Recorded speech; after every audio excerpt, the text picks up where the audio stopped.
Pendant une journée, le village des solutions de l'AFPA d'Istres est au cœur de l'intelligence artificielle et fait vivre cette intelligence artificielle pour la formation des adultes. Je donne maintenant la parole au préfet Jean-Martin Jasper, qui est secrétaire général de la DMIA.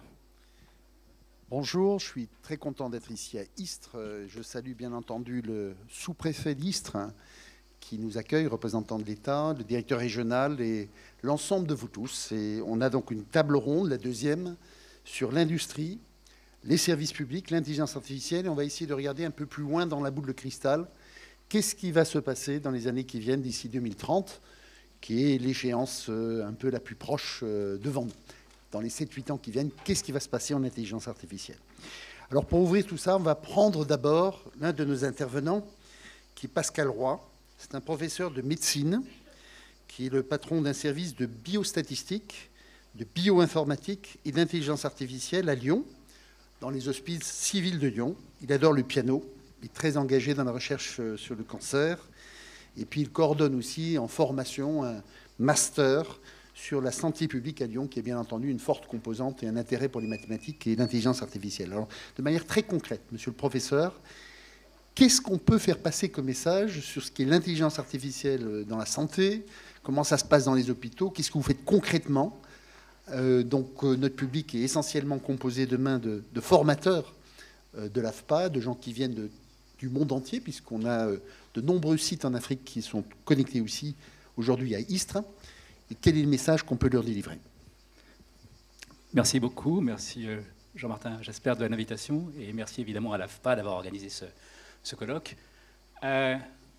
Donc je suis hospitalo-universitaire, c'est-à-dire que je dirige une équipe de recherche CNRS et j'ai également une fonction à l'hôpital. Et la question qui se pose, c'est comment est-ce que sont connectés l'hôpital et l'université dans le cadre de l'IA.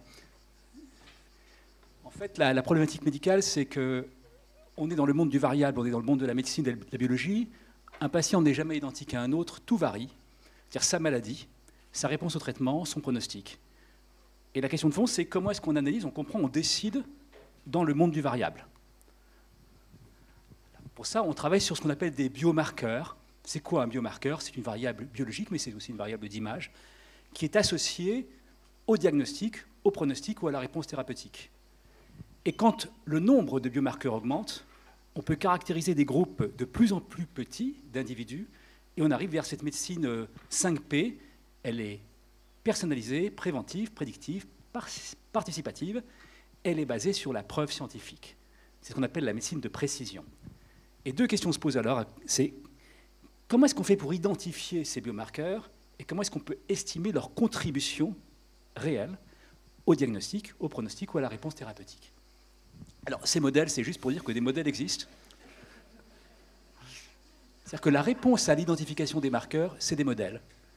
C'est des modèles qui associent à gauche du signe égal ce qui caractérise le diagnostic, le pronostic ou la réponse thérapeutique, et à droite des signes égaux, les variables qui contribuent, nos biomarqueurs. Diapo suivante.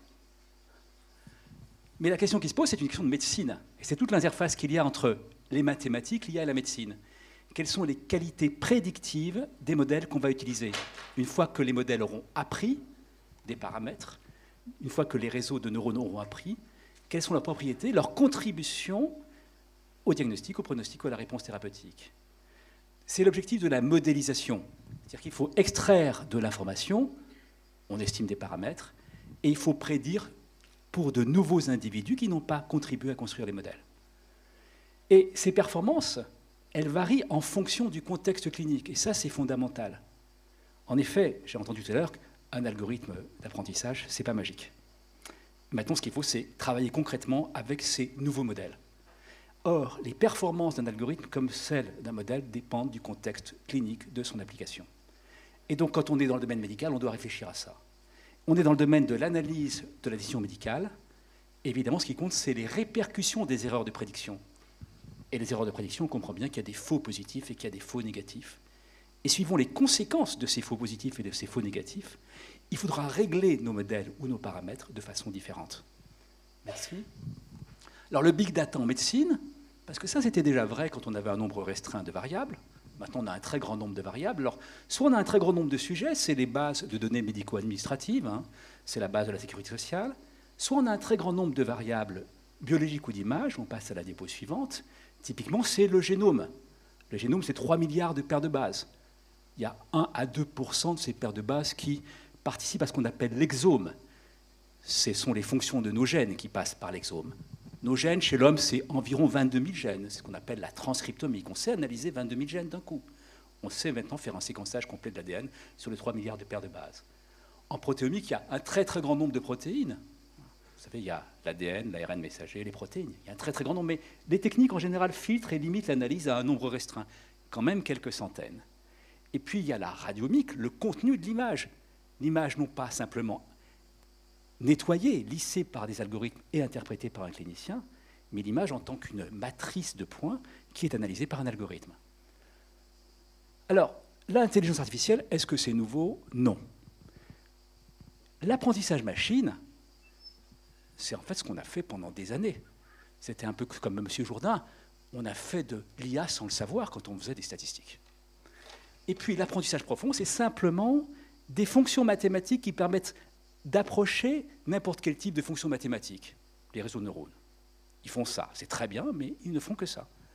Et dans ce cas-là, on continue de faire de la statistique. Diapo suivante. Alors comment est-ce que ça s'implémente sur un CHU? Un CHU, c'est un centre hospitalo-universitaire. Il n'y a pas d'IA à l'hôpital s'il n'y a pas de partenariat scientifique. Il y a une connexion très étroite entre la production au lit du patient, la veille technologique et la recherche.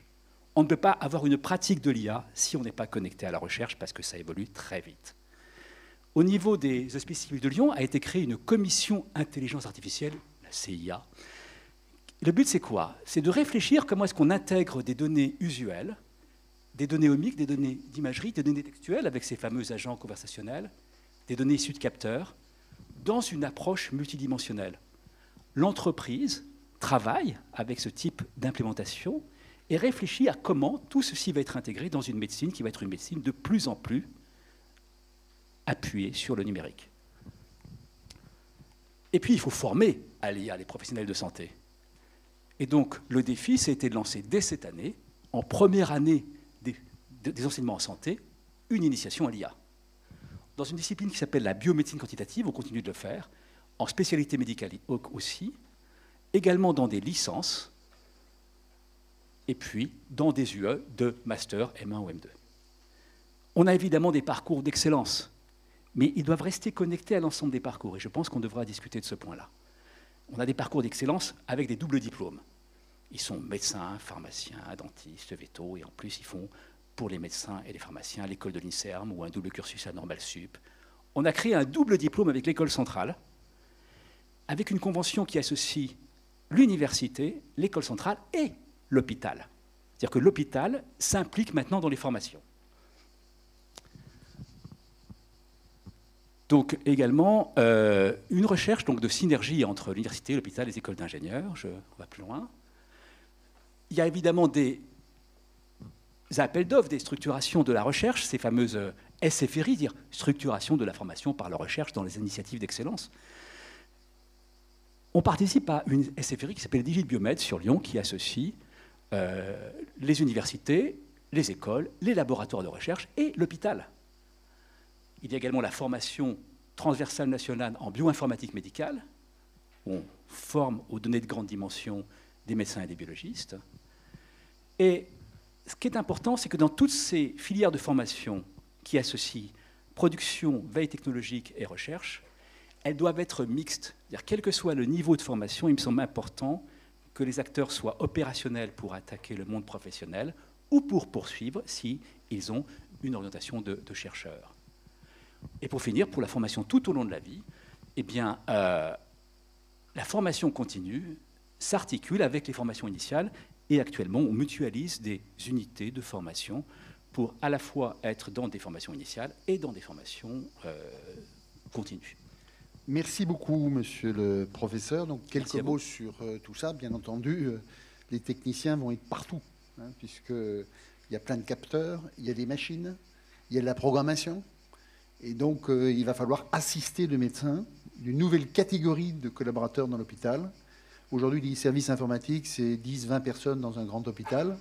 Et bien entendu, demain, il va devoir être interconnecté avec de nouveaux types de techniciens. Et c'est ça le marché probablement de l'AFPA, de former ces techniciens, de ramener à côté des professeurs de médecine, à côté de cette formation de niveau doctoral, ceux qui entretiennent les robots qui seront au service des hommes. Peut-être un dernier mot là-dessus. Je pense qu'il y a toute une chaîne de la formation, des formations pré-bac aux formations post-bac, et qu'en effet, il faut qu'il y ait une interface entre les domaines d'application et la veille technologique à tous les niveaux. Mais il faut que la chaîne soit cohérente aussi. Il est hors de question d'avoir des enseignements universitaires qui soient déconnectés des enseignements non universitaires. Enfin, c'est ma position, et je pense que là, c'est indéniable vu les défis auxquels on est confronté. Merci beaucoup. Merci en tout cas, ISTRE compte sur vous pour faire avancer l'intelligence artificielle dans le domaine de la santé. Et dès que les premiers séminaires vont monter sur ces thématiques-là, on compte sur vous pour faire la partie haut de gamme. Mais bien entendu, on aura des techniciens qui feront la partie concrète et précise. Immédiatement, nous allons donner la parole, pour rester dans ce périmètre lyonnais qui est descendu ici à Istres, la parole à Grenoble avec Monsieur Kevin Derrien, qui est l'un des directeurs d'une des grandes entités du service public, Probayes. Probayes, c'est le groupe La Poste qui achète un spin-off du CNRS, qui le rénove il y a 4-5 ans et qui réalise une des plus belles usines d'intelligence artificielle du service public. 60 ingénieurs et docteurs réunis dans un bâtiment absolument magnifique, avec une acoustique interne incroyable, avec une partie civile, une partie militaire. Tout est fait.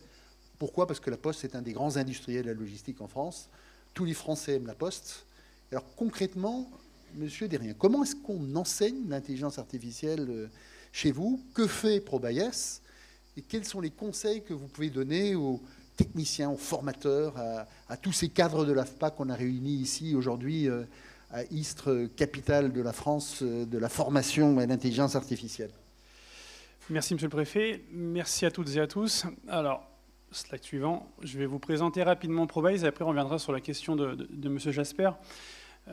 Probayes, donc comme l'a dit M. Jasper, a été créé en 2003 et depuis 2016, on fait partie du groupe La Poste. Donc on est une filiale à 100% du groupe, ce qui implique pour nous que 50% de notre business provient du groupe. Donc le groupe La Poste, on a l'impression que c'est vraiment un gros mastodonte, mais c'est en partie vrai.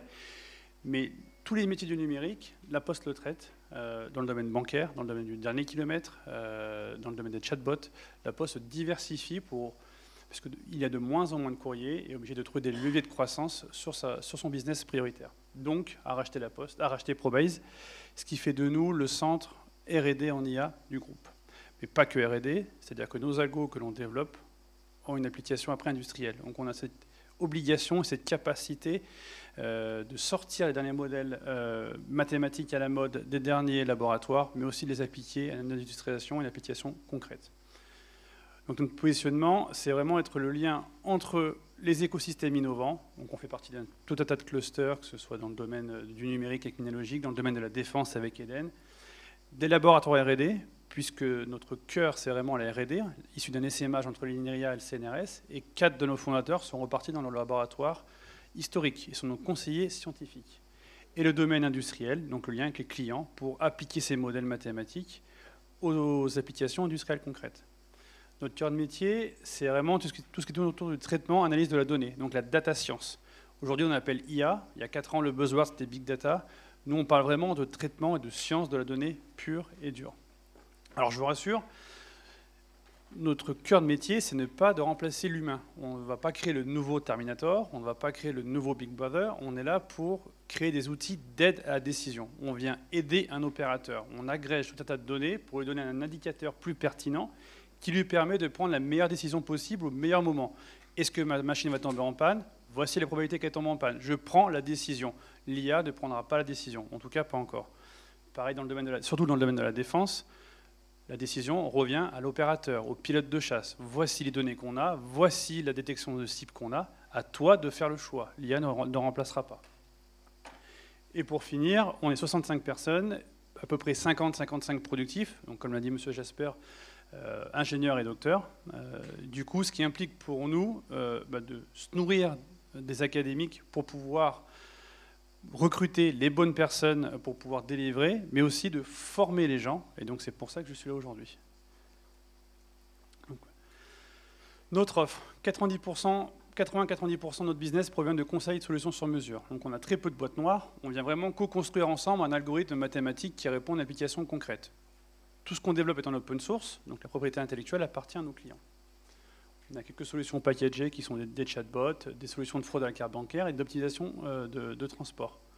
Et ce qui nous intéresse aujourd'hui, c'est depuis 2003, ProBase est agréé organisme de formation. Donc on fournissait des formations au compte-gouttes, soit au ministère, soit aux collectivités locales, soit aux industriels. Grâce ou à cause de l'arrivée du Covid, on a pu enfin se poser et structurer une offre académique de formation. Donc on a lancé la ProBase Academy maintenant, ça fait 1 an, qui couvre l'ensemble des métiers de la data science. Ça va de l'acculturation pour les managers de haut niveau, à quoi va servir l'IA dans le domaine de l'industrie, dans le domaine de la santé. On couvre l'ensemble des secteurs, je vous présenterai tout à l'heure, possibles et inimaginables, jusqu'à des formations très techniques poussées de machine learning, de deep learning, de niveau 1 jusqu'à niveau 3, où sur une spécificité algorithmique, on peut tirer des papiers académiques. L'ensemble des métiers de ProBase. Donc vous avez une première couche technologique scientifique. Donc ProBase, on maîtrise des solutions autour du computer vision et fusion de capteurs. Donc c'est des choses un peu plus sexy, un peu plus sympathiques. C'est notamment la problématique autour du véhicule autonome. Je détecte tout ce qui se passe environ du véhicule. Je les classifie, je les traque pour éviter une collision.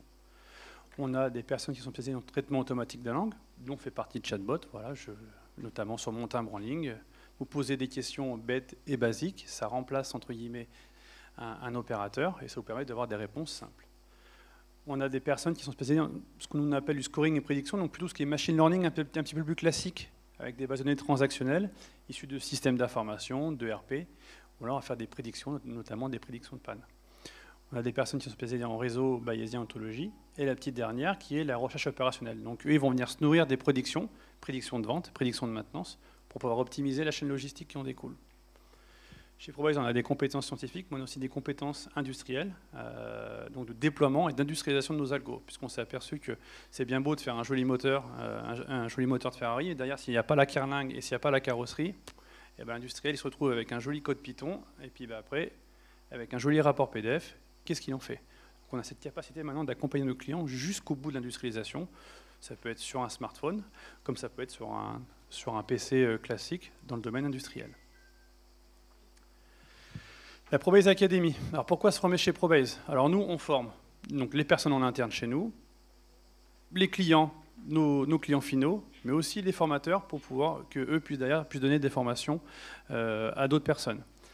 Donc comme vous l'aurez compris, on couvre, je pense, à mon sens, l'ensemble des métiers de la data science. Du machine learning, de la recherche opérationnelle, du traitement automatique de la langue. Donc la personne qui veut chercher vraiment spécifiquement un besoin en data science ou en IA, il le trouvera chez ProBase. On ne fait pas que de l'académique, c'est-à-dire que de par notre culture aussi industrielle, depuis 18 ans, ces concepts-là, on a des exemples concrets. Donc on est capable d'acculturer, on est capable de poser des sujets, avoir un fil rouge conducteur pour que les personnes ne sortent pas de là avec simplement des concepts académiques, mais aussi avec une application concrète qui pourront potentiellement le mettre à court, moyen ou long terme dans leur entreprise. On a une formation fil rouge pour faciliter les apprentissages. Il y a surtout, je vous en parle tout à l'heure, un équilibre entre la partie pratique et la partie théorique. Donc voici ce que l'on propose chez nous. Alors, on essaie de les regrouper par thématique. Vous avez tout ce qui est bleu, ça ne se ressort pas trop bien, mais bleu léger, bleu turquoise. La partie plutôt scientifique, donc tout ce qui va être série temporelle, deep learning, traitement automatique des langues.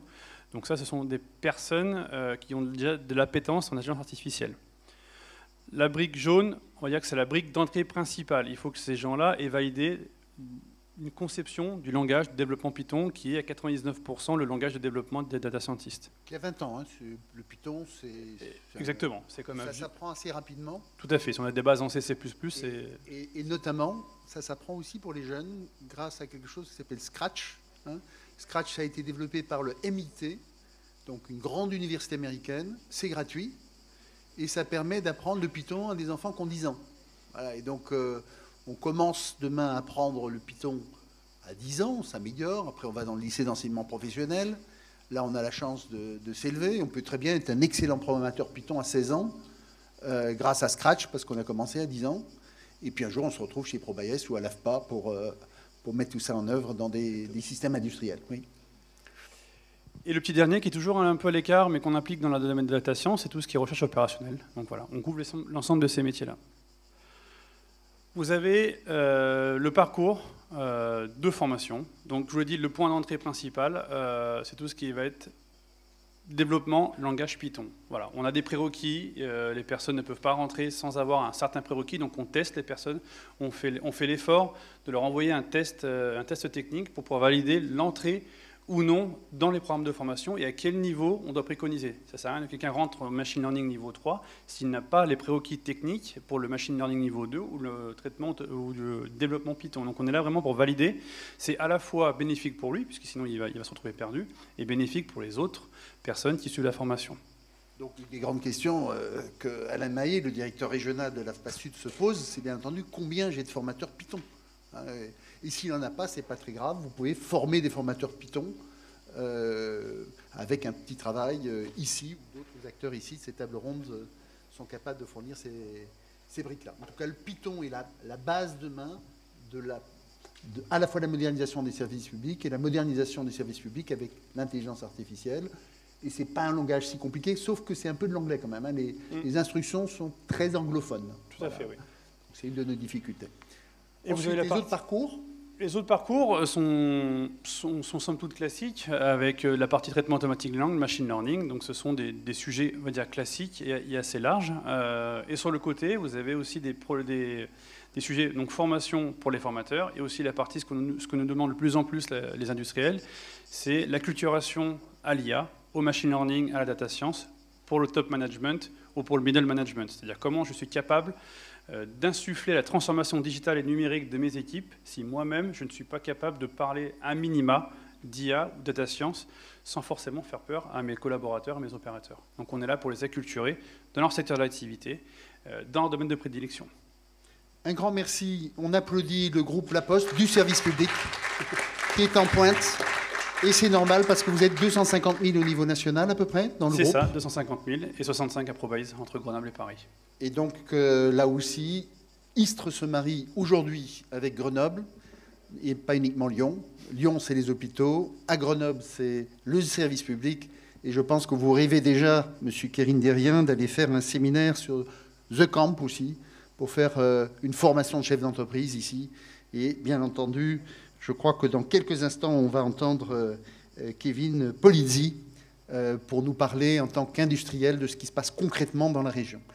J'appelle donc le président d'Unitel, qui est un groupe de l'intelligence artificielle des télécommunications et de l'innovation dans cette région, avec à la fois donc Free-Poro, qui est une de ses marques, Theodora, qui va être un très grand projet peut-être à Marseille dans les années qui viennent, Millisoft, Jaguar Networks, de l'âge, donc un serial entrepreneur et qui vient de reprendre une des très grandes infrastructures de l'intelligence française à Aix qui s'appelle The Camp.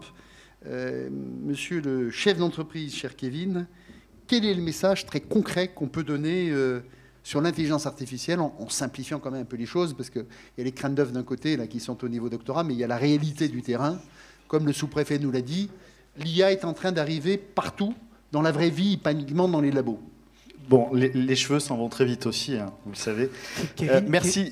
Kevin, si vous approchez-vous, s'il vous plaît. Venez plus au centre, s'il vous plaît. Pour la caméra. Voilà. Pour la caméra. Sinon, on vous capte encore un peu. Encore un peu. Bah, regardez, je vais me mettre devant le préfet alors. Voilà. Bon, bonjour à tous. Merci surtout d'avoir organisé ce séminaire aujourd'hui. Merci Alain. Merci Magali. Ça faisait longtemps qu'on en parlait et voir le concret, c'est toujours un plaisir intense. Merci parce qu'effectivement, il y a un effort de vulgarisation à faire. L'intelligence artificielle, peu ou prou, nous l'avons tous dans notre poche au travers de nos smartphones, au travers de nos applications et au travers de ce qui nous guide et nous conduit un petit peu tous les jours sur Internet. Moi, j'ai eu la chance de construire différentes sociétés, comme le disait M. Jasper, initialement dans le monde du cloud et des télécommunications, et aujourd'hui, ce mouvement de transformation digitale et environnementale, c'est des choses dans lesquelles on est nous depuis quasiment 20 ans maintenant. Pourquoi ? Parce que consommer moins, c'est aussi générer plus de marge. Et donc ce mouvement environnemental, il n'est pas uniquement pour sauver la planète, il est aussi couplé aux intérêts des entreprises, aux intérêts des salariés. Tout ça est un cercle vertueux dans lequel on doit mécaniquement s'inscrire. Et l'intelligence artificielle va être l'un des grands guides pour nous permettre d'automatiser. D'où est venue notre rencontre avec l'intelligence artificielle? Elle est venue du fait qu'en ayant créé nos groupes de sociétés dans la région sud, on avait un manque de main-d'œuvre au milieu des années 2000. Vous ne pouviez pas trouver d'ingénieurs informatiques, d'ingénieurs télécoms, parce que les écoles n'étaient pas présentes, parce qu'ils étaient largement trustés par les grandes sociétés de l'Internet, parce que ces compétences de RH n'étaient pas disponibles sur le marché. Et donc, il nous a fallu, de manière très précoce, automatiser ce qui n'avait peu ou pas de valeur ajoutée. Automatiser, c'est rendre accessible des postes à des gens qui n'ont pas mécaniquement eu la formation pour ou une formation d'ingénieur. Et c'est pour ça que ce séminaire à l'AFPA aujourd'hui, il est très important parce qu'il faut rendre tout ça opérationnel. Des techniciens de climatisation, des techniciens de maintenance, des soudeurs, etc. etc. On n'en trouve pas au coin de chaque rue. Il y a beaucoup d'emplois, beaucoup de postes qui sont non pourvus. Et surtout, on commence à avoir un nouveau phénomène, c'est que les gens viennent faire une carrière de 3, 4, 5 ans et s'en vont faire autre chose. Donc cette vie qu'on a vécue de manière un petit peu statique dans les années 70, quand ce site a été créé, aujourd'hui, elle ne fonctionne plus. Une infirmière reste en poste entre 3 et 5 ans, 10 ans pour les plus courageuses, et rarement plus, parce que le physique ne suit pas, parce que parfois le salaire n'est pas convenable par rapport au nombre d'heures effectuées. Et donc cette intelligence artificielle, elle va nous permettre d'être meilleurs, de donner plus de compétences, de rendre un job qui parfois peut paraître ennuyeux, intéressant, et d'avoir cette capacité d'automatiser des actions très concrètes. On parlait tout à l'heure de la santé. Dans le data center qu'on a construit à Lyon, on a l'intégralité des données des HCL dans les programmes de recherche sur le campus de Rockefeller, le bioparc. Et donc, toutes ces données sont mises à disposition des chercheurs pour être capables d'aller faire des choses. Pour vous donner des choses très concrètes, lorsqu'on séquence les 3 milliards de paires de bases d'un être humain, c'est un fichier de 250 gigas qui sort, compressé. Donc tous les 4 humains, vous avez 1 téraoctet. Et donc, vous allez mécaniquement, avec nos 65 millions de braves Français, avoir des pétas et des pétaoctets qu'il faut évidemment dupliquer pour des raisons de sécurité et de secours, parce que si le bâtiment brûle, on ne peut pas tout laisser au cloud. On est obligé de déployer. Et donc, c'est des infrastructures qui sont très gourmandes, qui vont créer des postes et des nouveaux jobs hyper qualifiés d'opérateurs de l'intelligence artificielle, de chercheurs, d'ingénieurs, mais aussi de techniciens. Parce que tout ça n'existe pas si on n'a pas un transformateur électrique, une cellule haute tension, de la moyenne tension, des baies informatiques et des serveurs. Donc l'un des grands messages que moi je veux vous passer ce matin, c'est qu'il y en a pour tout le monde. Et entre guillemets, le développement des technologies met toujours en avant les chercheurs, les happy few, c'est-à-dire les entrepreneurs, ceux qui ont compris avant tout le monde. Mais aujourd'hui, sans techniciens, sans ouvriers, on est dans une phase dans laquelle on a clairement exprimé notre souhait de réindustrialiser la France.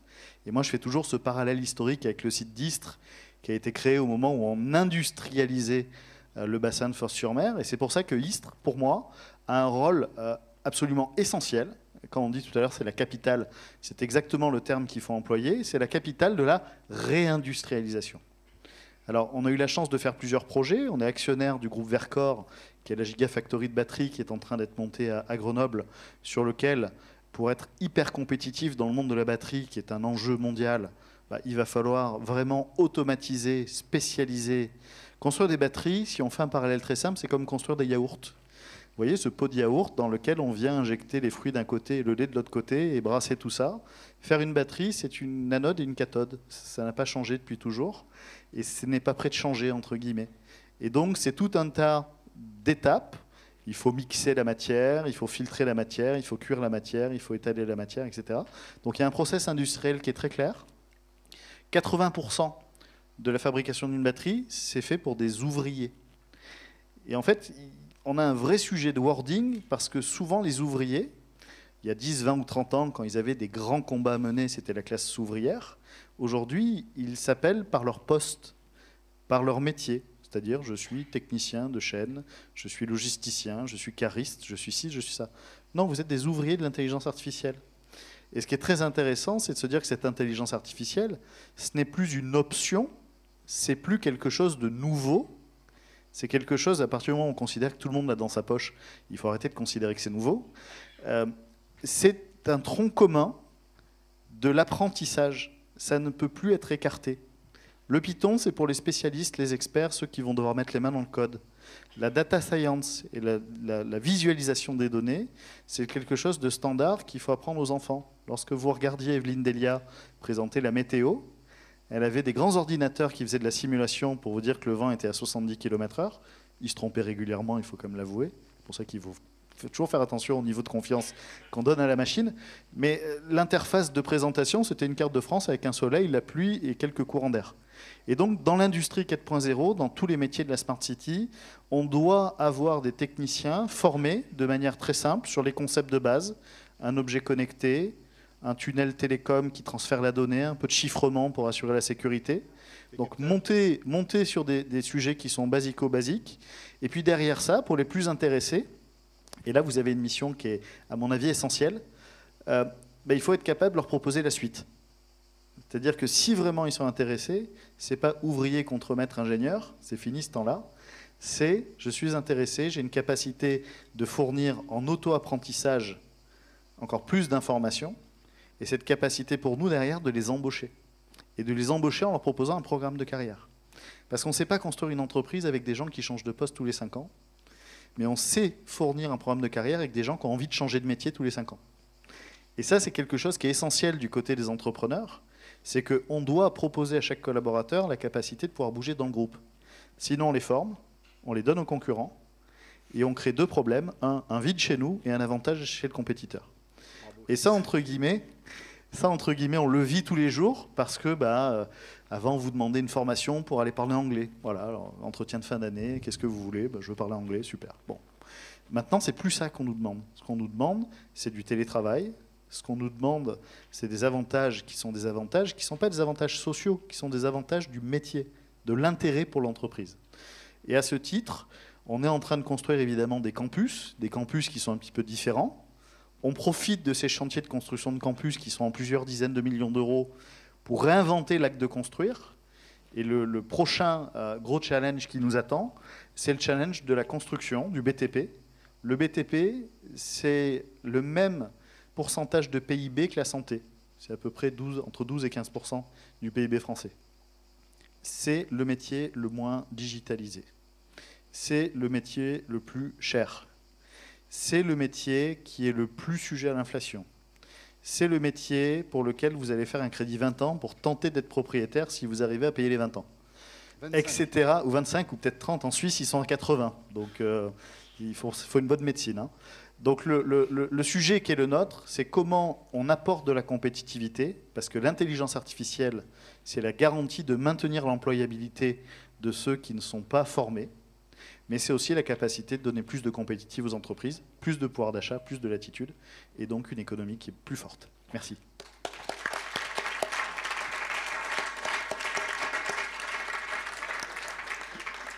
Remarquable de clarté, c'est grâce à l'AFPADistre que j'ai découvert Kevin Polizzi. Et bon, j'étais directeur général de la Chambre de commerce et industrie de Lyon, qui est la 2e de France. Ça fait 35 ans que je travaille au ministère de l'Intérieur.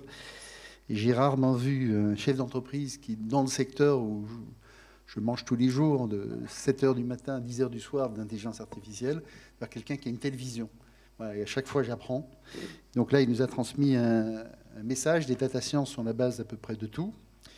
J'étais à Singapour où j'ai vu des universités dont la matière de base est les data sciences. Voilà, et donc, il est possible demain que l'AFPADistre, qui redémarre presque à zéro, je le rappelle, il y a une quinzaine de formateurs ici sur ce site. Et je suis conscient de ce que nous avons vu avec Mme Sierre-Rolls au mois de décembre, c'est qu'un AFPA qui devait fermer va peut-être devenir, grâce au travail fait depuis 6 mois et surtout le travail qui va commencer, l'AFPA en pointe au niveau national pour l'industrie et l'intelligence artificielle. Bien entendu, c'est très proche du service public puisqu'on a sorti un industriel du service public et la Poste, qui a exactement les mêmes besoins que les entreprises, qu'a remarquablement exprimé Kevin Polizzi. Il nous a dit quelque chose qui est très important à un certain moment. Il nous a parlé de l'auto-apprentissage. Est-ce qu'on peut faire sans l'AFPA ? Est-ce qu'il y a des gens qui apprennent tout seuls ? Et la réponse est oui. Et il y en a. Et donc, je vais appeler à mes côtés un autodidacte. Je vais lui donner le micro. Mathéo Gachon. Il vit dans une petite commune, une autre sous-préfecture, qui a décidé d'être en pointe dans le domaine de l'intelligence artificielle, qui est la sous-préfecture d'Apt. Apt, c'est la communauté de communes, laquelle donc du pays d'Apt-Luberon. Donc c'est une toute petite EPCI. Luberon. Et Mathéo, dont je connais un des professeurs de son enfance, où il était un peu le cancre dans la classe, intelligent mais sans suivre, il a fait 0 doctorat, 0 études. J'ai un bac quand même. Il a un bac. Qui n'est pas si mal. Voilà. Et avec ce bac, comment vous êtes rentré dans l'intelligence artificielle, puis racontez cette histoire incroyable où vous voulez aider votre grand-mère et vous mettez à faire de l'intelligence artificielle par amour de votre grand-maman. Ça a commencé, c'était pas au début de l'intelligence artificielle, c'était ce qu'on appelle de l'IoT, donc des objets connectés. J'ai une grand-mère qui s'est retrouvée seule, qui est âgée et qui est en bonne forme physique et mentale, mais qui s'est retrouvée seule. Et l'enjeu, c'était de pouvoir la sécuriser, puisqu'elle m'envoie un message WhatsApp absolument tous les matins. Et donc, je savais, lorsqu'elle m'envoyait pas un message ou lorsqu'il y avait du retard, qu'elle avait fait un malaise ou qu'elle se sentait pas très bien. Et c'était déjà un premier indicateur de son état de santé, aussi archaïque soit-il. Et donc du coup j'ai pris l'initiative d'installer un détecteur de mouvement, donc c'est un capteur infrarouge qui détecte les mouvements de masse de corps chauds, on va dire, donc notamment les corps humains, dans une pièce où il y a beaucoup de passages, et ça constituait une timeline, on va dire, de l'activité journalière. Et l'après-midi il y avait plus d'activité que le soir. Et petit à petit j'ai commencé à créer des tendances sur cette simple nature de détection qui est le mouvement. Et c'est de là que j'ai commencé un peu à m'intéresser à la statistique, au développement aussi logiciel pour quantifier ça et pour arriver à le comprendre de façon plus intéressante. Aujourd'hui, c'est quand même un concept un peu plus poussé puisqu'on utilise bien d'autres natures de détection et je vais les présenter si vous êtes d'accord de passer au slide suivant. En sachant que vous êtes directeur général aujourd'hui, oui, à 31 ans, d'une entreprise qui s'appelle EEC Technologies. Oui. Je vois M. Polizzi qui commence à réfléchir. Et qui travaille sur les technologies d'intelligence artificielle pour les seniors. Hein, tout à fait. En fait, de toute façon, je vais expliquer rapidement. Notre mission, c'est de protéger les personnes âgées qui sont isolées dans l'environnement, puisque c'est là qu'il y a les risques les plus importants qui se présentent. Il fallait faire un outil qui soit autonome, donc qui s'adapte à l'environnement et à la personne, qui ne demande aucune action pour fonctionner, donc qui fonctionne tout seul, et qui respecte la vie privée, puisqu'on rentre quand même dans l'intimité d'une personne. Donc c'est pour ça qu'on a décidé d'introduire ni micro ni caméra dans les capteurs qu'on utilise. Donc ça c'est notre boîtier, mais en fait je l'ai ramené en physique. Oui, alors ça ce sont les petits capteurs qu'on utilise et qu'on dispose dans les pièces à vivre. Donc actuellement on travaille uniquement avec les EHPAD, on en met 2 par chambre. Et notre but c'est d'arriver à sécuriser le résident la nuit, puisqu'il n'y a que 2 salariés pour 81 résidents environ. Et que lorsqu'une personne chute, en fait on ne détecte pas la chute.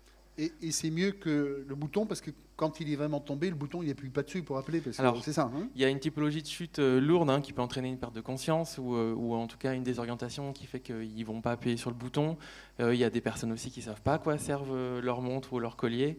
Et également, il peut tout simplement ne pas être porté. Donc, même si c'est un outil qui a déjà sauvé des centaines de milliers de vies, on estime qu'on est capable de faire un peu plus aujourd'hui grâce à l'IA. Et quelles sont les 6 données que vous avez sur votre capteur alors lui, principalement, ce dont on se sert le plus, c'est le mouvement, mais on utilise aussi la vibration, la température, l'hygrométrie, la luminosité et le taux d'UV. Donc tout ça, ça parle pas trop et c'est des données brutes qui sont pas très intéressantes toutes seules. Par contre, quand elles sont localisées dans un environnement et quand on y applique du machine learning, on arrive à comprendre beaucoup de choses en corrélant les données auxiliaires. Combien de jours pour comprendre la vie d'une personne âgée à peu près, en paramétrage de vos systèmes d'intelligence artificielle? Immédiatement, on est capable de détecter les chutes, donc qui seront alertés par téléphone aux intervenants qui sont sur place. Donc vous avez une voix automatique qui va dire anomalie dans la chambre, par exemple 110. Et après, pour créer une empreinte des habitudes de la personne, on met à peu près 15 jours, mais ça ne cesse de s'affiner tout le long en fait, de son installation. Et vous n'enregistrez pas ni sa conversation, ni son image. Mais on n'a pas de micro, pas de caméra. Voilà, donc c'est un système de protection de la Et je ne l'ai pas ramené, mais on a un bandeau lumineux qui fait à peu près 1 mètre aussi, qui s'allume dès que la personne se lève pour prévenir la chute. Voilà. On peut passer au suivant. Donc là, vous avez le boîtier qui est ici, donc qui héberge l'électronique. Ce boîtier-là, il va gérer 4 à 6 chambres. On le met en couloir d'EHPAD. Et après... Ça, vous l'avez fabriqué à Apt, hein? Oui.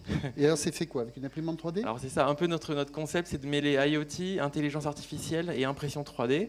Et en fait, avec un ordinateur portable et une imprimante 3D, on arrive à créer des outils électroniques. Donc c'est ça l'ordinateur, tout simplement? Exactement. Donc là, il y a un processeur, là, de la RAM. Ça, c'est une batterie. Donc dans notre logique de continuité de service, on veut absolument être indépendant de tous les facteurs externes. Donc s'il y a une coupure de courant, on continue de fonctionner pendant 4 à 6 heures. Et ça, c'est quoi? Et ça, en fait, c'est un modem 4G. Donc pareil, on veut s'affranchir des connexions Internet qui sont dans les établissements. Donc là-dedans, il y a une puce GSM qui marche en 2G, 3G, 4G, multi-opérateur, SFR, Bouygues et Orange. Et aujourd'hui, il y en a combien d'installés déjà des boîtiers? Alors aujourd'hui, on a 17 chambres d'installés. On vient de signer nos 3 premiers clients. Donc on a fait plus d'1 an de tests avec un partenaire.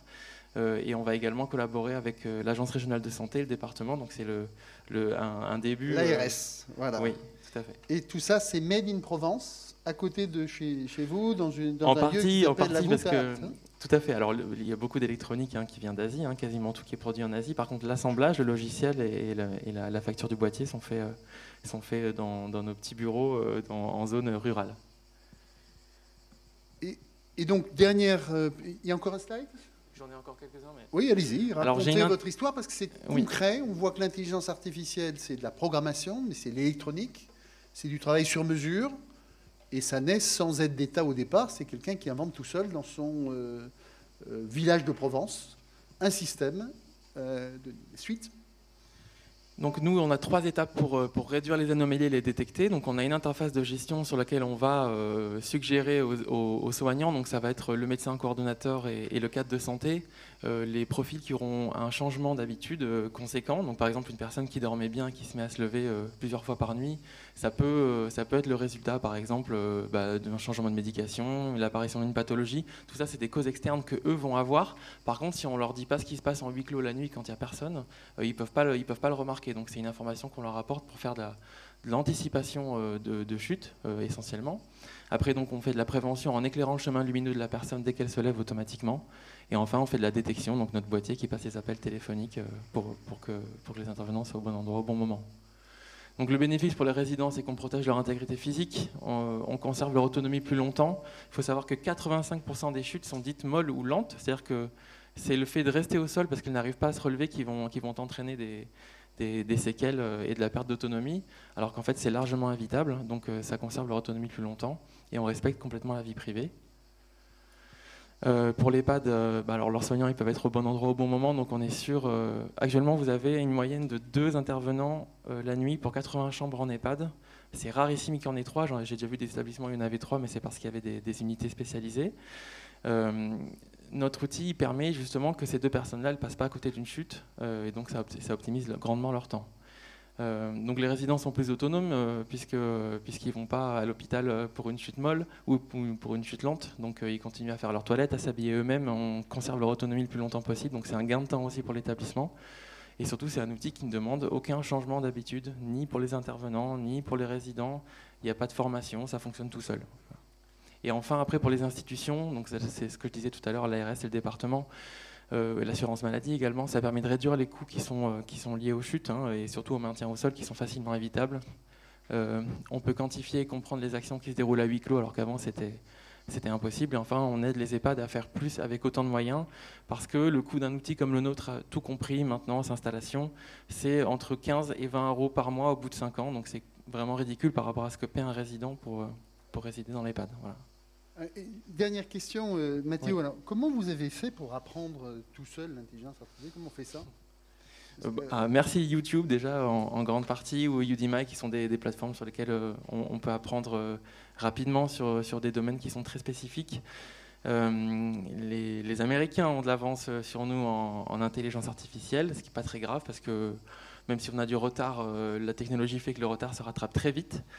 Mais voilà, c'était plutôt sur des formations anglaises. Et alors, qu'est-ce que vous aimeriez apporter à l'AFPA? Parce que là, vous venez, et je crois de savoir que vous êtes prêt à aider Alain Mahé, les équipes d'AFPA à Distre, à décoller. Alors, quelle est l'idée qui vous vient là, en étant ici reçu à Istres? Alors moi, vraiment, je m'identifie beaucoup aux adultes qui apprennent parce que j'ai écrit ma première ligne de code fin 2017. Voilà, j'ai commencé à développer. C'était vraiment du web développement, donc c'était même pas de l'IA. Je pense qu'il y a vraiment un chemin d'apprentissage qui peut être vraiment où on peut partir de zéro et on peut apprendre beaucoup là. Nous, on est très fiers d'avoir détecté déjà un bon nombre de chutes et d'avoir potentiellement sauvé des gens avec ce qu'on a appris tout seul. Ce que j'aimerais souligner, c'est la force de l'apprentissage du code et d'en faire des outils en achetant de l'électronique et en les mettant dans des boîtiers. En fait, on arrive vraiment à concrétiser un apprentissage assez rapide. Donc, pour moi, il a pris quand même plusieurs années, mais j'ai appris les modélisations, j'ai appris l'IA, j'ai appris plein de choses. Aujourd'hui, avec les outils no-code, on est tous capables de faire un programme d'intelligence artificielle aussi simple soit-il, mais pour faire un POC, ça dépend après de la complexité du cahier des charges, mais en 15 jours, si on maîtrise l'outil no-code, sans savoir développer, on peut déjà créer un outil et le tester, quoi. Donc ça, c'est quand même assez intéressant. Et donc, s'il y avait le technicien augmenté à former à IST dans un stage, qu'est-ce que vous leur ramenez? Est-ce qu'il y a moyen, par exemple, de démonter votre boîte là, et le matin de faire la théorie, l'après-midi de tout remonter, plus vous truffez quelques capteurs de panne et de système, puisque le technicien augmenté, demain, il va corriger le boulot qu'a fait l'ingénieur. L'ingénieur fabrique un système, il tombe en panne, et c'est le technicien qui sauve l'ingénieur parce qu'il sait changer les 3 capteurs. Il y a beaucoup d'outils aujourd'hui, open source, qui fournissent une interface graphique pour administrer. Donc, même s'il y a des développeurs qui vont faire du code brut, l'administration, c'est une grosse partie du travail. Par exemple, nous, très modestement, on a une petite chaîne de création et d'assemblage. Donc, on a nos imprimantes 3D qui vont venir fabriquer les boîtiers. On vient assembler l'électronique et les mettre dans les boîtiers. Et puis après, on vient appairer les capteurs à ces boîtiers-là. Tout ça, c'est du travail, c'est du temps. C'est de la main-d'œuvre qui est créée par l'intelligence artificielle, à l'inverse d'en supprimer. Donc il y a énormément de boulot, hein, même dans l'installation et la maintenance des parcs qui sont installés, il y aura beaucoup de travail et c'est quelque chose qui s'apprend en quelques semaines, quelques mois.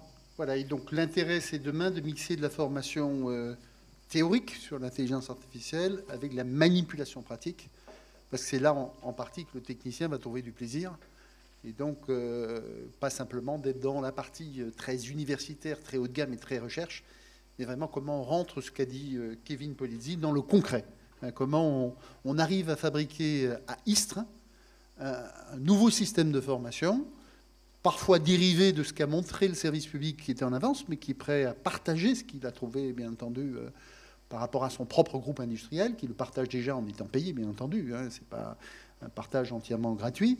Mais ensuite, de s'adapter à ce que sera le technicien d'Eurocopter, le technicien du pétrole qui a été rappelé tout à l'heure, le technicien du gaz. Et à chaque fois, ça doit être précis, concret, rapide, avec peut-être un format que M. Polizzi nous a beaucoup cité. C'est le format des 2 jours. Une journée de théorie, on voit les bases, et le lendemain, on manipule. Voilà, au bout de 2 jours, on a 15 heures de formation dans les pattes. Ça a été préparé par 5 ateliers de e-formation en avance. Ce sera suivi par 5 ateliers à distance après. On fait un peu la fête le soir parce qu'il y a place de faire un barbecue, peut-être dans la saison où c'est possible, ici. Et puis, Istres devient, en quelques mois, le cœur de la formation industrielle et des services publics au niveau Bac-2, Bac+2, pour reprendre là aussi une expression qui a été utilisée. Si je peux, dernier conseil de votre part. Si je peux ajouter une Monsieur dernière le conseiller. L'intelligence artificielle aujourd'hui, c'est pas l'avenir en fait, et c'est même pas aujourd'hui, c'était déjà hier parce qu'il y a plus de 80% des investissements mondiaux, je crois que c'est plus de 85, qui sont faits soit par la Chine, soit par les États-Unis. Donc l'Union européenne met un peu les bouchées doubles pour rattraper les retards, ce qui est très bien. L'avantage dans la tech, c'est qu'on peut aller très vite et donc rattraper très vite notre retard. Ça, c'est peut-être plus à l'AFPA que j'aimerais donner ce conseil-là. Moi, j'ai appris en anglais, ce qui était, c'est les formations qui étaient disponibles. Ne pas hésiter à créer de la sémantique en français parce que tous les mots ont une acception, ont un sens qui va bien au-delà d'étymologie ou de la simple définition.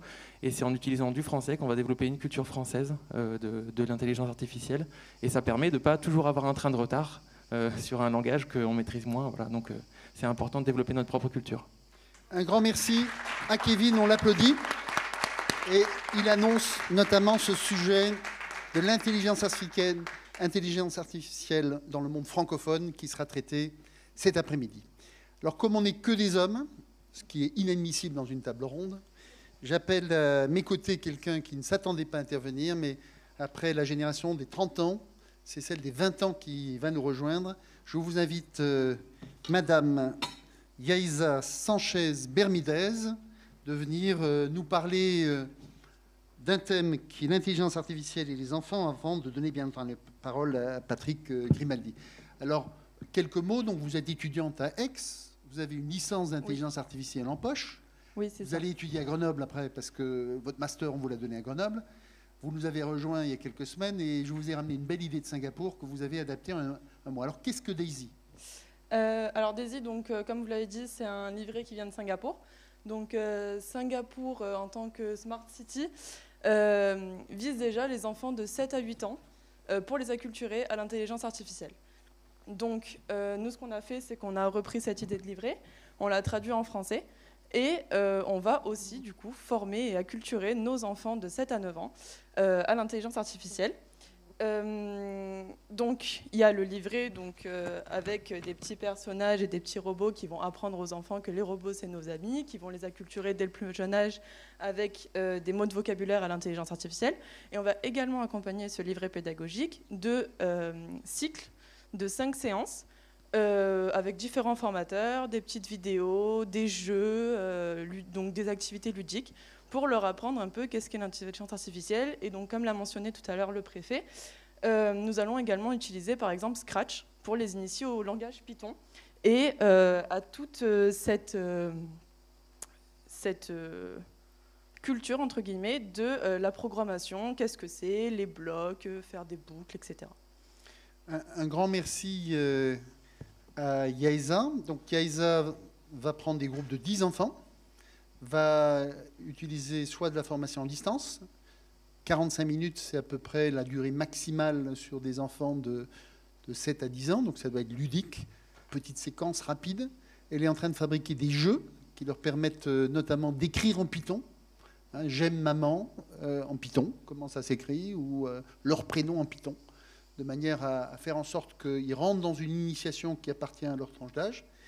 Et puis quelques mots, c'est la Provence, hein, puisque la région française qui a été choisie comme étant la région test de ce qui vient de Singapour, qui a été importé au mois d'avril par la délégation du ministère pour l'intelligence artificielle et la DEMIA. Alors, notre objectif est très simple. On a 150 000 policiers en France. Ces 150 000 policiers ont beaucoup d'enfants, 200 000 enfants à peu près. Ouais, dans ces 200 000 enfants, on a une tranche d'âge de 7 à 9 ans. Et on sait que si demain nous formons une partie des enfants de policiers grâce à ça, en lien avec les syndicats, et avec des partenaires, on a un impact supérieur que si on essaye de former la haute hiérarchie pour que ça descende, qu'on reforme les écoles, parce qu'on a des freins internes. Donc on a un agenda qui est un agenda de formation interne à ça. Bien entendu, pour tous les formateurs AFPA, sachez qu'il y aura un stage avec 10 places cet été de formation à distance. Ils recevront à la maison pour leurs enfants le petit livret. Ils auront 5 dates. Et en face, vous aurez donc Yaisa qui sera capable de transférer une partie de son savoir à ces points. Quelques mots sur les prix, puisque c'est pricé. Alors, quel sera le prix à peu près par enfant, par heure, que vous allez pouvoir sortir sur cette formation à distance, Yaisa? Alors, on n'a pas encore trop de vues sur ce point-là, mais par exemple, on a déjà parlé avec le directeur général des services à Champs-Rousse, et par exemple, pour une intervention d'une journée avec tout le matériel fourni, donc les livrets, les jeux imprimés, etc., ça serait aux alentours de 200 €. 200 € la journée pour 10 enfants, ou 15 € pour le cycle à distance. Donc 3 € de l'heure, c'est la tarification de Daisy dans le système qu'on propose sur le marché. Donc c'est intéressant parce que pour 15 €, un parent peut non seulement regarder lui-même le livret, apprendre ces 15 mots de vocabulaire qui permettent en tout cas de se repérer dans l'IA, mais en plus, donc, commencer à enclencher, bien entendu. Ensuite, la suite, c'est la formation Scratch. Mais donc, pourquoi on fait ces expérimentations? En partie parce que ces enfants vont vivre toute leur vie avec l'intelligence artificielle. Et qui sera dans les centres AFPA en 2030, pour retomber sur nos biais? C'est les enfants qui ont aujourd'hui entre 7, 8, 9 ans, qui seront chez vous dans la formation professionnelle. Qui sera le fer de lance de l'industrie française en 2030? C'est une partie des enfants qui sont, comme dans Singapour, Smart Nation, donc préformés aux questions d'intelligence artificielle. On est certain qu'un enfant qui va suivre dans la tranche d'âge de 7-9 ans ceci, dès 10 ans, pof, il part dans le Python, il va dans le code, il va dans la programmation. Il se retrouve chez Polydzi dès qu'il a 17-18 ans dans une de ces 50 entreprises qu'il soutient. Et on se retrouve là dans un redémarrage. Et bien entendu, je remercie Yaisa non seulement pour ce qu'elle a déjà fait, puisqu'en un mois, elle a traduit toutes les 50 pages venant de Singapour, plus fabriqué des compléments qu'elle ne montre pas aujourd'hui. Et bien entendu, je donne la parole ensuite aux représentants de la municipalité ici, le conseiller municipal délégué à l'économie, l'industrie, le développement numérique, conseiller métropolitain, président de la Maison de l'Emploi, Patrick Rimadi. Mais d'abord, on applaudit encore Yaïza, et merci de nous avoir montré ceci. Bonjour, donc je vais peut-être commencer tout simplement par, comme on sort d'une séquence électorale nationale qui a été un peu compliquée, par vous rappeler un petit peu ce que c'est qu'un élu local et un élu territorial. Donc c'est un citoyen qui a choisi de personnellement pour faire en sorte et faire évoluer son territoire afin que les gens qui y vivent vivent mieux. Et en l'occurrence, avoir un travail, c'est une façon aussi de vivre mieux. Et c'est en cela que le développement économique est assez central dans mon action. Alors sur Istres, donc au-delà de l'économie, du numérique et de l'industrie, on a cette vocation aussi, en tant qu'élu local, de service public. Donc mon propos portera sur deux aspects. L'aspect service public, IA et service public. Et qu'est-ce que pourrait apporter l'IA dans le travail qu'on fait au quotidien avec les différents acteurs économiques du territoire afin d'en améliorer la performance. Alors au niveau du service public, il y a deux choses. Il y a le point de vue de l'usager. Et quand on est élu local, l'usager, on le rencontre tous les matins. Hein. Quand je prends mon café le matin de bonne heure au bar, je suis interpellé par certains habitants sur des problématiques locales parce qu'ils me connaissent, bon, et ils me posent la question. Donc l'usager, c'est le premier axe qu'on doit prendre en compte pour l'accès au service public. Mais le deuxième côté aussi du service public, c'est l'agent territorial qui rend ce service public. Et donc, comment l'intelligence artificielle va interférer avec son poste de travail. Donc là, on est dans le même cas que l'industrie. C'est comment vont évoluer les métiers des agents territoriaux avec l'arrivée de l'intelligence artificielle. Ça va leur permettre peut-être de travailler plus facilement, de dégager du temps pour faire des tâches à plus haute valeur ajoutée et donc par là même améliorer le service public rendu aux usagers. Mais le souci pour les usagers, c'est de garder l'accessibilité au service public. Donc on est en train de vivre un peu douloureusement la dématérialisation quasi totale de l'aspect des relations à l'État. Ça nous oblige à faire beaucoup d'efforts de médiation numérique pour raccrocher les wagons sur les gens qui sont dans des difficultés avec l'accès au numérique. Et donc, moi, la question que je me pose et ce que j'attends de l'IA, c'est qu'elle nous aide dans cette médiation, c'est qu'elle facilite, qu'elle reconnecte l'usager avec son service public, y compris celui qui est en difficulté avec le numérique. Ça me semble essentiel. Et là, on attend de l'IA qu'elle ne crée pas une deuxième e-bureaucratie, mais au contraire qu'elle remette du sens dans l'accès au service public du point de vue des usagers. Voilà, donc ça va générer d'autres questionnements. On a affaire non pas à des salariés, nous comme les entrepreneurs qui sont ici, mais on a affaire à des citoyens. Et vous savez comme moi qu'aujourd'hui, il y a une méfiance très grande vis-à-vis de la science. On l'a vécu avec la crise Covid et les problématiques de vaccination. On va retrouver cette méfiance, je pense, de l'usager par rapport à l'intelligence artificielle. Donc le maire l'a très bien dit tout à l'heure, il y a deux mots, il y a intelligence artificielle, donc tout ça fait un peu peur à certains. Derrière, il y a des idées de manipulation, de qu'est-ce qu'on va faire de nos données. Bon, on a toujours ce questionnement. Donc je pense que l'intégration de l'IA dans le service public devra poser les questions essentielles d'éthique, de transparence et surtout d'égalité d'accès au service public, garantissant la lutte contre toutes les discriminations. Et ça, il faudra effectivement qu'on se prévienne des biais cognitifs qu'on pourrait connaître dans le développement de l'IA, de façon à garantir cette équité au niveau du service public. C'est quelque chose qui semble essentiel. Je sais qu'il y a un organisme qui a sorti et qui a publié un pacte pour une intelligence artificielle égalitaire. Et donc, je pense que c'est des sujets sur lesquels on doit travailler quand on se met du point de vue du service public et du service rendu à l'usager. Le deuxième volet de mon propos, c'est le travail que je conduis aujourd'hui avec l'ensemble des acteurs du territoire en matière de développement économique et en parallèle, bien évidemment, d'emploi, d'employabilité, de formation professionnelle, de remise au travail des publics qui se sont éloignés malheureusement de l'emploi, des jeunes qui sont en difficulté aussi par rapport à des échecs scolaires. Donc tous ces acteurs, il y en a la plupart qui sont présents là dans l'amphithéâtre. Moi, je me pose beaucoup de questions au quotidien sur comment mettre en réseau tous ces gens, comment travailler efficacement, comment être sûr qu'on ne passe pas à côté d'opportunités.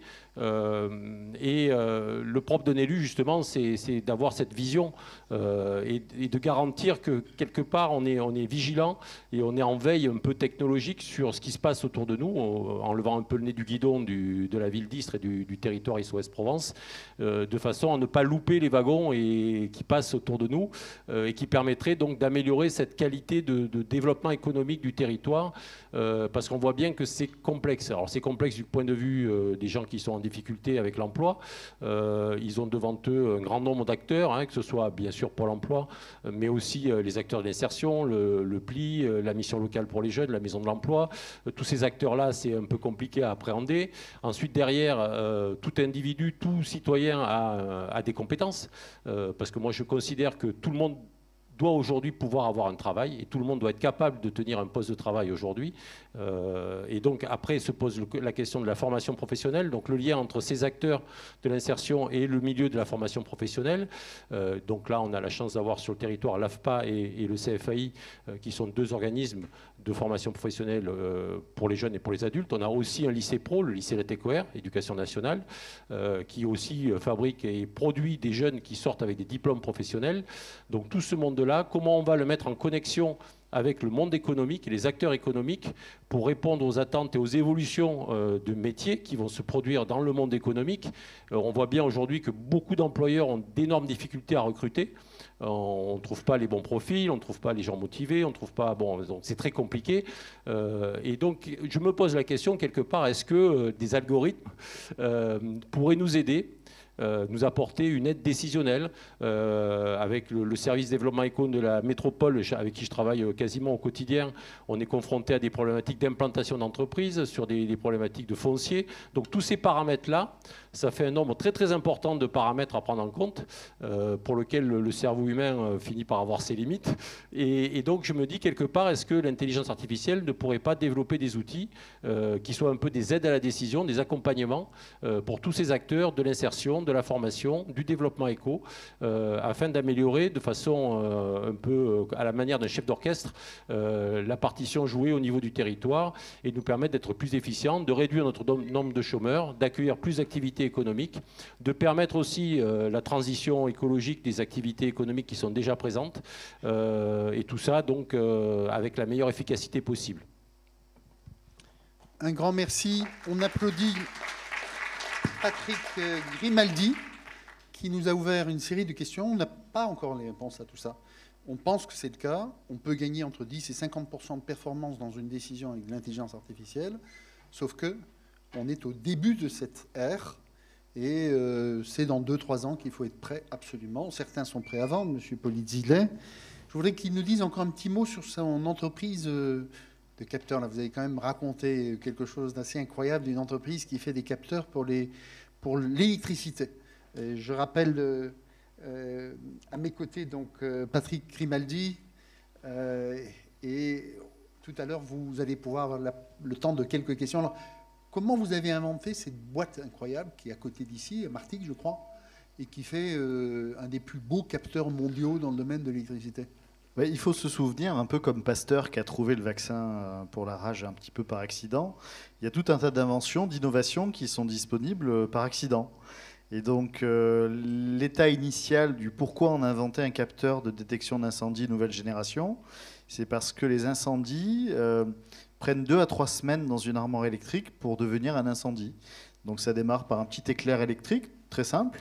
Ça continue par une série d'éclairs électriques, ça chauffe. L'isolant, dont le métier évidemment est d'isoler, prend feu. C'est du plastique, donc ce plastique-là commence à éteindre son feu. L'armoire brûle, la pièce brûle, l'usine brûle, blablabla. Donc on a créé un capteur qui s'appelle Spectre et une gamme de services logiciels qui s'appelle ePredict.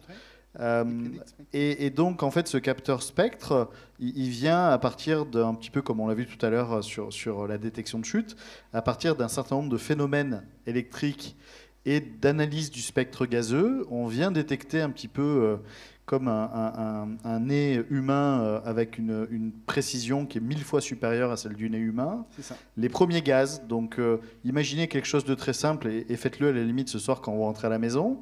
L'électricité fait vibrer les câbles, ces câbles petit à petit font vibrer les vis se desserrent mécaniquement, et donc quand le câble n'est plus serré correctement, il crée des éclairs électriques.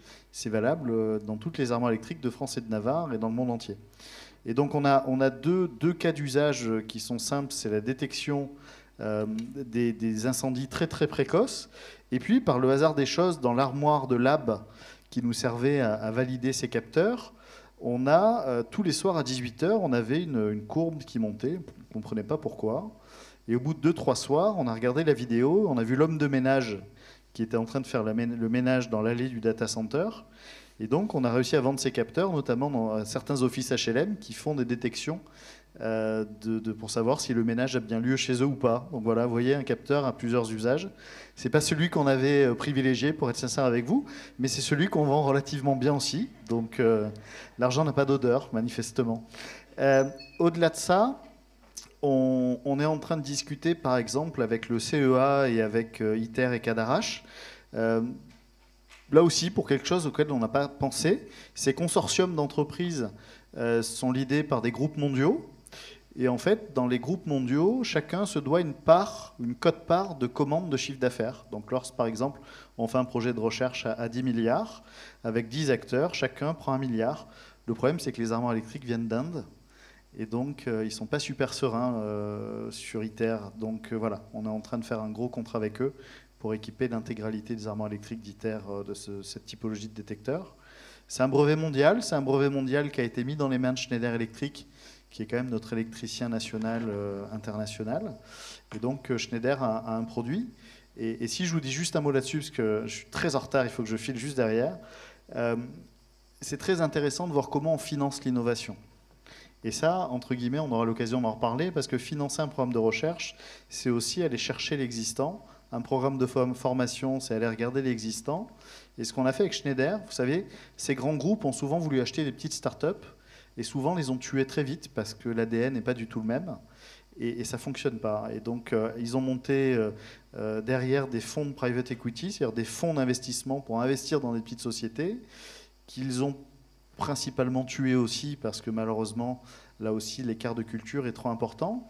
Et nous, on a réussi vraiment un tour de force assez exceptionnel qui est de construire un contrat de licence. C'est-à-dire, on a payé la R&D, ils ont payé les brevets, ils ont le droit de commercialiser le projet pendant 10 ans sous leur marque. Mais nous, en parallèle de ça, on a le droit de commercialiser le projet sous notre marque à nous, avec nos clients à nous. Et je dirais que c'est un partage qui est gagnant-gagnant. Ils ont une force de frappe qui est 100 000 fois supérieure à la nôtre, donc ils n'ont rien à craindre d'une entreprise française sur un marché mondial. Mais à l'inverse, ça leur permet d'avoir de l'innovation, d'avoir des technologies. Et puis, ils courtisent déjà l'entreprise pour la racheter, ce qu'on refuse à date, mais parce que le potentiel de développement est assez important. Mais voilà, c'est sur le territoire. L'usine, elle est à Martigues. Les équipes sont des Istréens. Ils sont passionnés d'intelligence artificielle depuis 10 ans. Et ils utilisent l'intelligence artificielle pour reconnaître les signatures dans les armoires. Et donc, c'est ce genre d'invention qu'on sait faire. On a inventé beaucoup de choses en France. On a eu le centre d'essai en vol de Dassault à Istres, la base aérienne, la plus longue piste d'atterrissage d'Europe. On a eu tout un tas de services américains ici, etc. L'industrie. Bon, voilà, on est une terre d'industrie. Je crois qu'il ne faut pas qu'on ait honte de ce mot industrie, de ce mot ouvrier. C'est ce qui nous a construit, c'est ce dont on est originaire. Et notre métier maintenant, c'est de le faire perdurer, de le développer et puis d'investir au bon endroit. Merci beaucoup à Kevin Polizzi. Et je lui pose quand même une dernière question. Si par exemple on voulait faire ici à Istres des stages sécurité électrique et intelligence artificielle, quelques-uns de ces capteurs peuvent être fournis pour qu'on puisse les manipuler et faire en sorte qu'on ait des kits qu'on puisse monter, démonter ou... Oui. Il y a pas de... Je vois Magali qui me regarde avec insistance. Donc, voilà. Ce qui est intéressant, c'est de fournir certes les capteurs, vous fournirez l'incendie. Hein. Ouais. Merci pour cette offre de soutien d'une des entreprises du territoire pour aider Istres à devenir le centre de la formation industrielle à l'électricité et l'intelligence artificielle. Très concrètement, ça démarre par un premier séminaire ou un premier stage qu'il faut démarrer avec quelques formateurs électriques de l'AFPA et bien entendu les appuis des gens qui sachent fabriquer les meilleurs équipements au monde. Je crois qu'on a terminé les points. Une question et ensuite, bien entendu, on donne la parole au patron de l'AFPA Sud. Quelqu'un souhaite interroger un des membres du panel, en sachant que je ne vous ai pas raconté mes slides sur l'intelligence artificielle au ministère de l'Intérieur, mais c'est un peu court. Peut-être je vous les adresserai, elles seront disponibles et je vous raconterai moins à la maison, mais j'allais vous parler des 12 nouveaux métiers au ministère de l'Intérieur sur l'intelligence artificielle. S'il y a une chose à retenir, c'est le métier de data steward. Il y a demain un métier qui était au niveau bac plus 2. Data steward, c'est celui qui assiste le data scientist, qui lui ramène dans les réalités, hein, qui est plus proche du terrain. Et ça aussi, il faut que ISTRE... Voilà, donc là, vous voyez à peu près les 12 métiers. Le mien, il est là-haut. Je suis effectivement le premier préfet délégué ministériel pour l'intelligence artificielle. On a des métiers très complexes, c'est les coordonnateurs de consortiums européens. Beaucoup de métiers de l'éthique pour répondre aux demandes de Patrick Grimaldi. Oui, bien entendu, il y a des questions juridiques extrêmement importantes. Une partie de droit de l'IA pour protéger les citoyens, protéger les humains. Mais on a surtout un métier dans lequel, pour l'instant, il n'est pas enseigné en France. C'est un métier qu'on commence à découvrir. Et l'AFPA d'Istres peut être le premier à avoir un séminaire, un stage ou un cycle de formation de data steward, qui sont des gens qui vont travailler avec les ingénieurs et qui, au bout de 3, 4, 5 ans, quand ils ont fait des dizaines de systèmes, peuvent passer à des ingénieurs rangs par la formation en partie interne. On peut rentrer dans les métiers de data steward à 20 ans, à 22 ans, à 25 ans, 30 ans. Il faut bien entendu aussi penser à certains seniors qui vont rentrer. Patrick Grimaldi, mais il y a des cadeaux qui nous attendent, donc on va... Juste un mot. Comme l'a dit Kevin, et très bien, Istres, c'est et le territoire plus largement, c'est un territoire de pionniers, puisque dans les années 70, c'était l'arrivée de la grande industrie. Et aujourd'hui, je sais pertinemment, pour travailler avec eux au quotidien, que tous les acteurs sont là pour que demain, Istres devienne le centre de l'intelligence artificielle. Il n'y a aucun problème, les compétences, la volonté est là. Et je pense que nous avons la force pour développer cette filière sur notre ville. Merci beaucoup. On applaudit cette ambition d'Istres. Une dernière question. Je ne vois aucun bras se lever, donc nous redonnons l'antenne à Alain Mahé, notre directeur régional de l'AFPA Sud. Merci beaucoup pour cette excellente table ronde de très haut niveau animée par le préfet Jean-Martin Jasper, délégué ministériel à l'intelligence artificielle, et à toute son équipe qui nous a permis d'organiser ce colloque, cette rencontre de cette journée.